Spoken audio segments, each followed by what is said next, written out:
Good evening and welcome back to Primal Midlife. I am feeling so much healthier today, so this is a good thing. And today we are talking about the 1930s depression and the upcoming depression and interest rates and stuffs. So, yeah. Sorry, it's off in my eye. So, as you know, or I'm presuming you know, the interest rates in the UK were raised and they are now sitting at 3%, which is the highest they've been in quite some time, and it's the biggest rate rise in like decades. And according to the Bank of England, they've said that interest rates shouldn't go up too much further. So they're predicting up to about 4%. Trust me, that 1% makes a huge difference to so many people. They've also said that the inflation, which is sitting at 10.1 just now, they expect it to peak about 11% at the end of the year. Now, the way that was getting put across, it's like, yep, that'll be at end of the year, we're done. No. They expect it to fall mid-2023. So it's going to be quite high for quite some time, it would seem. So there I was, reading all this stuff, as you do, and they said, you know, the UK is going to go into a depression. We're in a depression. It's going to be like the biggest depression since the 30s. So I went and had a look at the 30s. I went on to things like the National Archives and other stuffs.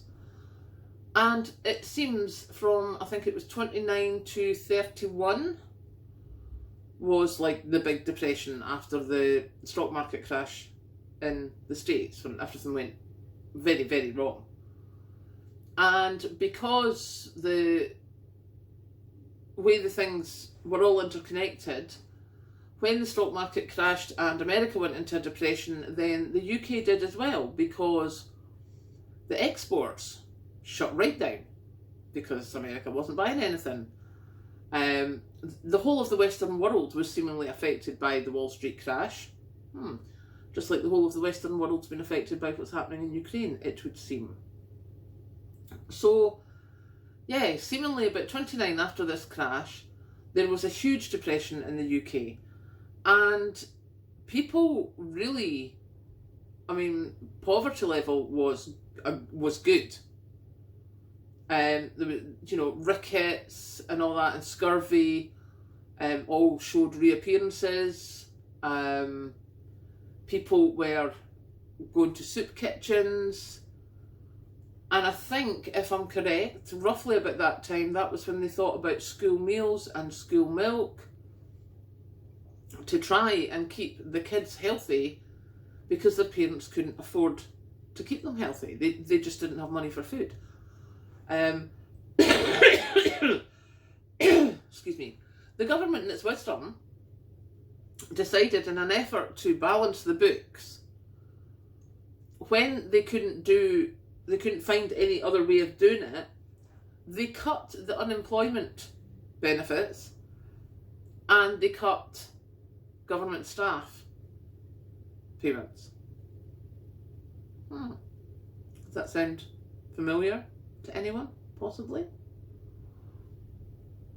So, obviously with those cuts, people who were hand to mouth before were absolutely wrecked. They had nothing. And the calorific intake of people at that time was about 500 calories per day less than it was before. So they say in one of the things I read. And to me, it seems a bit strange. You've got the government just now looking at pretty much exactly the same sort of situation as we had, 29, 30, 31. And they're not learning by the mistakes that happened then. They're doing exactly the same thing. Seemingly, how we started getting out of the depression is because manufacturing came back, business came back. They started building houses. Now, there is a huge shortage of housing in this country. Why is the government not building social housing? Because then people would be employed, people would have wages, people would spend money, you know. And I know it seems such a simplistic view, and it probably is, you know. But if you look back at what happened in the 30s, we're doing exactly the same thing. Why? Does nobody look at history? Because this is seemingly exactly, it's the same reasoning. We need to cut the deficit, we need to do this. You know, interest rates have gone up, and that makes our companies even less competitive. Exports are less competitive, and we're doing it again.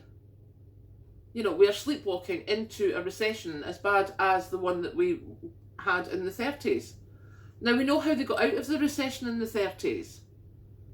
So why are we even going into one now? This just seems complete stupidity to me. Utter stupidity. I mean, one headline that I read just before I came through here, somebody in the property marketplace has said, you know, worst case scenario, we're looking at house prices dropping by 30%. 30%. How many people are going to be in negative equity?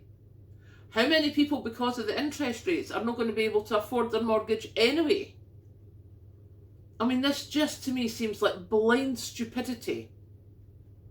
And as I say, it's happened before. Why are they not learning by previous mistakes? But no.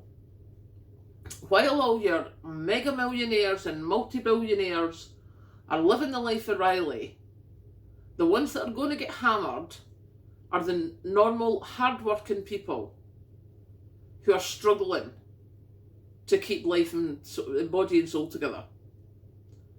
It just beggars belief. It completely beggars belief. And I would be ranting if I could breathe properly, believe you me. So yeah, so I'm looking at this, all that's done for me, I have to say, is hit the panic button for prepping. I'm so glad I've canned meat. Because if, you know, interest rates going up, inflation's going up, and it's not supposed to come down until mid next year, what are people going to live on?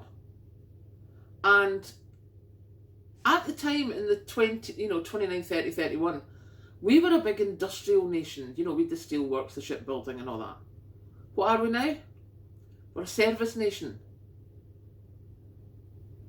We serve people. We have holiday makers. Who's going to be here on holiday if there's a recession around the world? You know, America's just put up its interest rates again. The pound's just dropped back down to, I think it was 111 since they put the interest rates up. So what is that about? You know, if we do not get something sorted now, we are going to have some real problems. And I think, you know, for the government to just blindly follow the same mistakes that they did in the 30s is just ridiculous. So me and my shopping are going to go a bit mad when I get paid, which is not till the end of next week. And there will be a huge haul, and I don't care, because there will be other stuff that I will not buy. Because I need to make sure that if work dries up, which it doesn't look like it's going to, thankfully, but in 6 months' time, who knows? There's already reports of so many pubs closing, hotels are up for sale, you know, cafes and stuff. They're really, really struggling, because how many of us can afford to go out and eat the same way that we did before? So, yeah, I'm you know, just beggars belief for me that we are sleepwalking into what the Bank of England predicts will be the biggest recession since the 30s. Why are we not learning from that? So there you go, that's my wee thing of today. Just the utter stupidity of, you know, they've made that mistake before, can't they learn by it? But we'll see. So I hope you're having a good evening. I have got the oven on, I have treated myself. I've got the oven on for some dinner because I'm having the posh garlic Kiev things with chips, because I need comfort food. So we'll be doing that, and I will go and get myself sorted, and I'll catch you later.